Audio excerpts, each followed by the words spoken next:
Have you ever stopped to imagine what it would look like if the global financial system tried to warn us before it collapsed? Because right now, it's not whispering.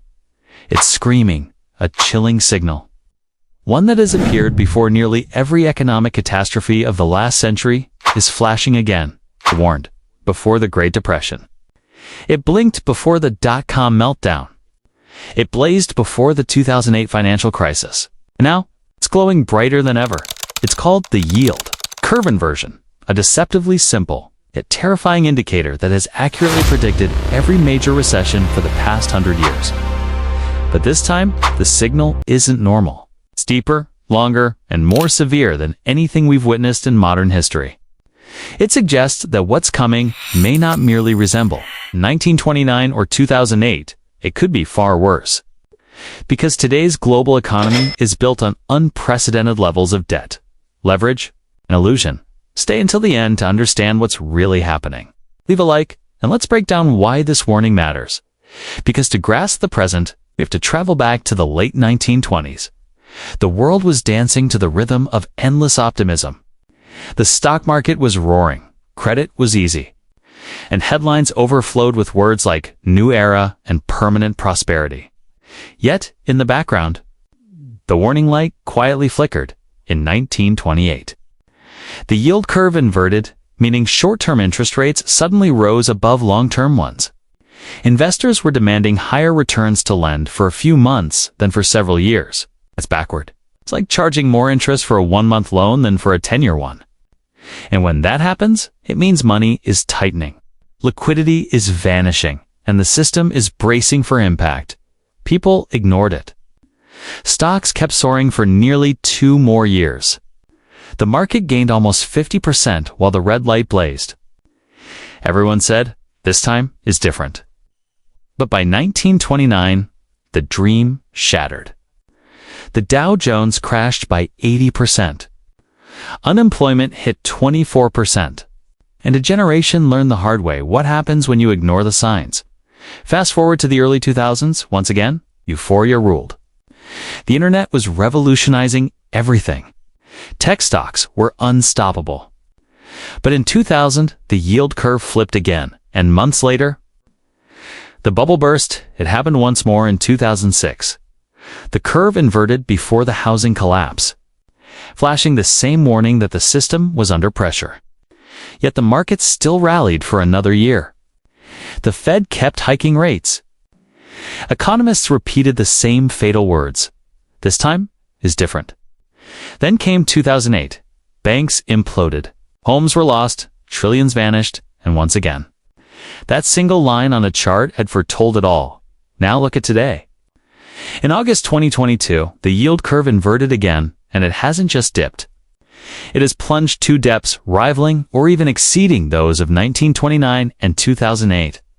It has stayed inverted longer than anyone alive has ever seen. And yet, just like before every historic collapse, the surface appears calm. Stocks are rallying. Unemployment is low. The economy looks fine. That illusion, that deceptive calm before the storm, it's always the final act before the break. When the yield curve remains inverted this long, it's not a false signal, it's pressure building. The quiet tension before something snaps. Back in the 1970s, inversions triggered recessions almost instantly. When the curve flipped, the economy cracked. In 1973, oil prices skyrocketed from $3 to $10 in months. Panic spread. Spending collapsed, and the recession hit hard. The same story repeated in 1979. But today, things are eerily different. When oil spiked again in 2022 during the war in Ukraine, many expected a 1970s-style crash. Yet it didn't come. Why? Because consumers were still sitting on more than $2.5 trillion in excess savings from pandemic stimulus, a cushion that acted like armor, temporarily hiding the wounds beneath the surface. People kept spending. Companies kept hiring, and for a while, it felt as if the economy had become untouchable, invincible.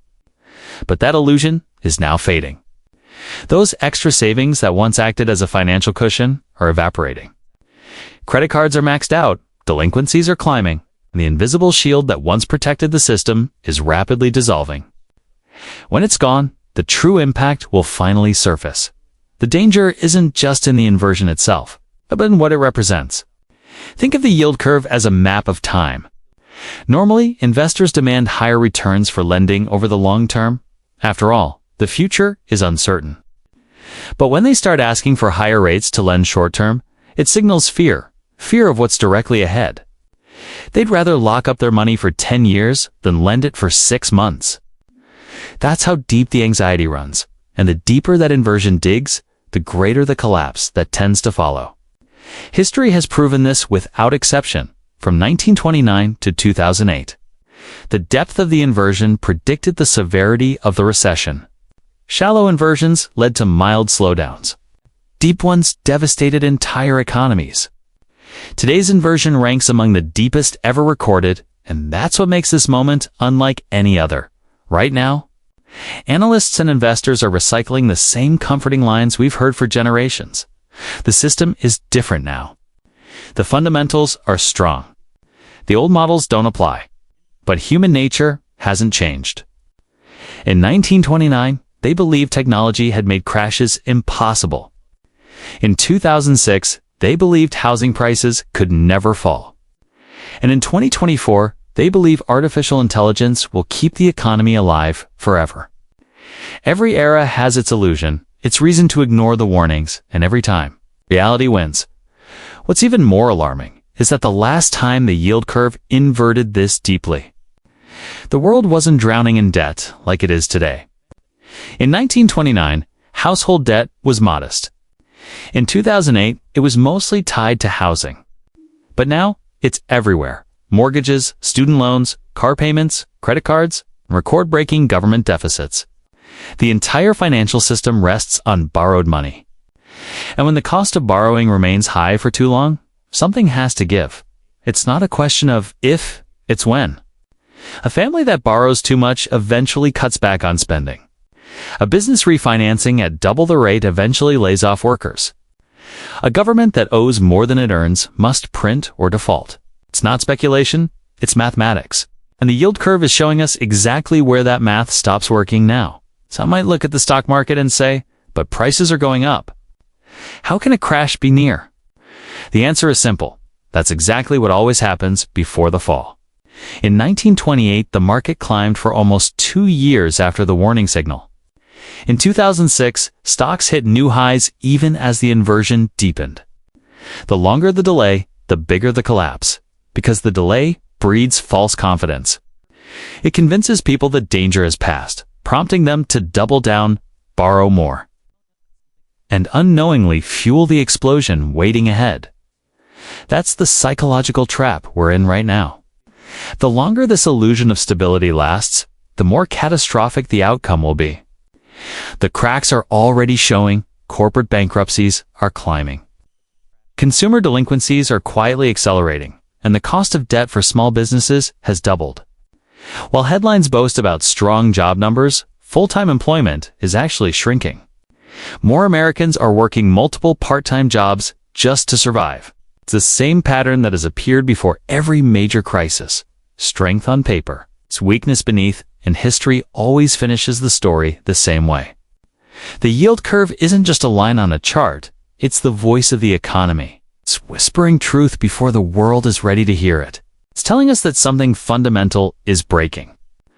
The bond market, the most cautious, conservative corner of finance. It's bracing for pain while everyone else looks the other way.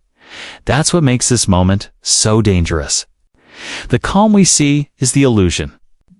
The panic comes later, and when it does, it strikes fast, if we follow the pattern. The 1928 inversion led to a crash about 17 months later. The 2006 inversion led to one 16 months later. And today, that clock is ticking once again. Thank you guys. See you next video.